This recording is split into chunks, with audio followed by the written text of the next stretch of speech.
Jemaat kekasih Tuhan, bulan November hari ini kita masuki minggu pertama. Gereja Masihi Injili Timor merayakan sebagai bulan lingkungan hidup karena disadari bahwa persoalan-persoalan lingkungan turut mempengaruhi gereja dan kehidupan orang percaya. Seperti kita ketahui Bapak Ibu Saudara-saudara, kondisi alam di seluruh penjuru dunia mengalami penurunan kualitas setiap tahunnya. Hal itu disebabkan bertambahnya, selain jumlah penduduk bertambah, pabrik-pabrik bertambah, limbah juga bertambah, juga kurangnya kesadaran manusia terhadap kondisi alam. Tetapi Bapak Ibu Saudara-saudara, sejak bulan Maret yang lalu hingga kini masyarakat dunia dipaksa untuk menghentikan sebagian besar aktivitasnya. Adanya pandemi coronavirus 19 mengharuskan pemerintah di berbagai daerah melakukan lockdown demi memutuskan mata rantai penyebaran virus. Ada dua hal yang mencengangkan dengan terjadinya lockdown atau bekerja di rumah. Pertama, tingkat pencemaran udara mulai berkurang, menyebabkan lubang ozon di kutub utara tertutup kembali. Lalu banyak aktivitas dilakukan secara elektronik. Kerja, belajar, juga wisuda dilakukan dari rumah. Termasuk juga belanja, berjualan dari rumah. Kita tinggal pesanan dikirim atau diantar datang.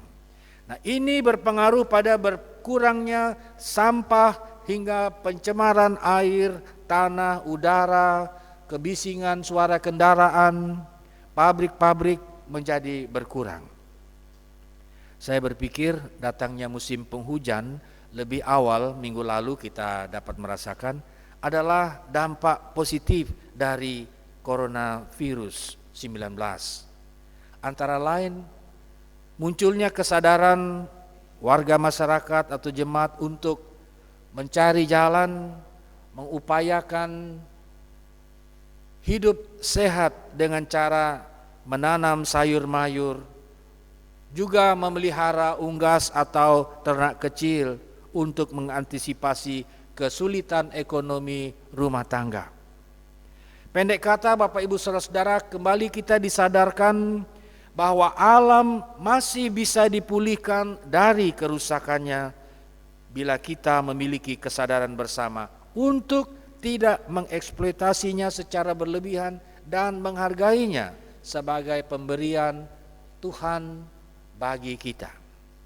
Nah, di hari dan minggu pertama bulan November ini kita belajar bahwa keberlangsungan alam semesta adalah bagian tanggung jawab kita sebagai makhluk ciptaan Tuhan yang mulia. Bahwa manusia tidaklah terpisah dari alam semesta. Kalau kita membaca kisah Kejadian pasal 1, kita dapat di situ bagaimana tugas, tanggung jawab dan mandat yang Tuhan berikan kepada manusia Adam dan Hawa untuk menguasai, mengolah dan bertanggung jawab terhadap ciptaan Tuhan. Menurut Mazmur pasal 104, bacaan kita pagi ini memberikan gambaran bahwa Allah sendiri yang menciptakan dunia ini secara kreatif. Bahwa Allah sendiri terserap, Allah sendiri menyatu dengan hasil ciptaannya. Bahkan Allah digambarkan sebagai Allah yang bermain-main dengan hasil ciptaannya dengan penuh kegembiraan. Pada ayat bacaan kita, Bapak Ibu Saudara-saudara, ada kata Leviathan ayat 26. Di situ kapal-kapal berlayar dan Leviathan yang telah kau bentuk untuk bermain dengannya. Leviathan ini sama seperti monster laut. Itu kita dapat bayangkan bagaimana Allah bermain-main dengan ciptaannya bagaikan kita misalnya bermain dengan seekor anak anjing yang lucu piaraan kita. Begitu menyatunya Allah dengan hasil ciptaannya, penuh kegembiraan dilukiskan oleh pemazmur. Nah, ketika dikaitkan dengan tubuh manusia, Bapak Ibu Saudara, maka Mazmur 104 menunjukkan bahwa keberlangsungan alam semesta adalah syarat dari keberlangsungan tubuh umat manusia sebagai ciptaan Tuhan. Karena jika alam semesta dihancurkan, rusak, maka tubuh Allah pun akan terganggu, dan tentu Allah yang riang gembira akan berubah menjadi Allah yang memalingkan wajahnya dari umat manusia.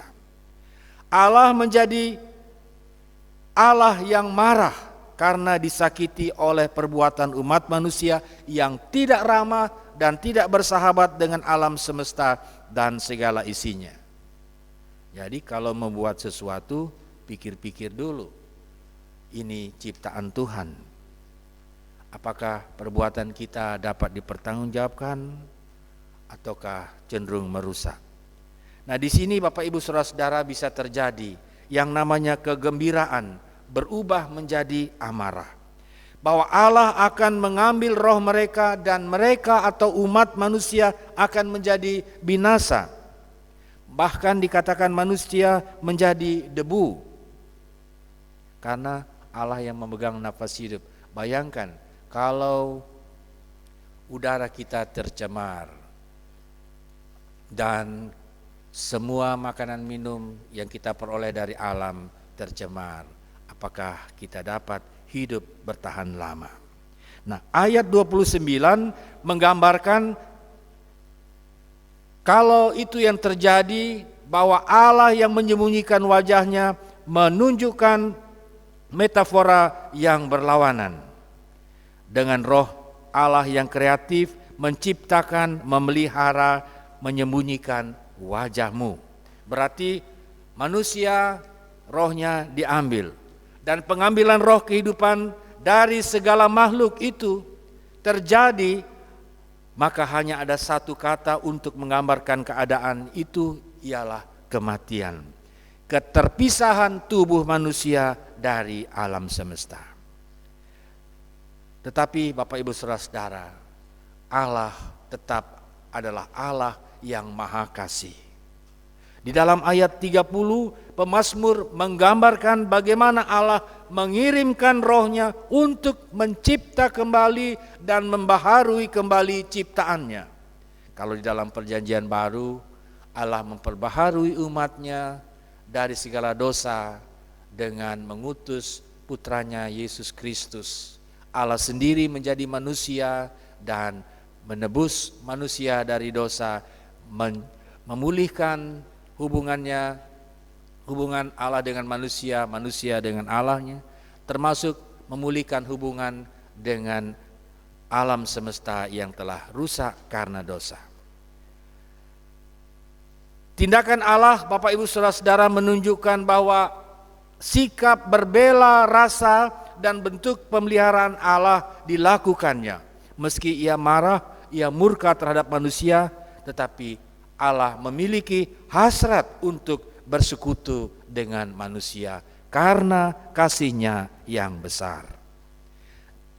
Ada 3 pokok ajaran yang menarik dari bacaan kita untuk kita pelajari dan renungkan. Pertama, Mazmur ini memperlihatkan adanya kesatuan yang utuh antara Allah, alam semesta, dan manusia. Ada hubungan yang sangat erat antara Allah dan hasil ciptaannya, juga antara manusia dan alam semesta, lingkungan di mana kita tinggal. Kita tidak bisa terlepas daripada itu. Hubungan ini menunjuk pada tanggung jawab etis, tanggung jawab moral, bahwa manusia, saudara-saudara dan saya, mesti terus memelihara dan merangkul hasil ciptaan Allah sebagai bagian dari dirinya.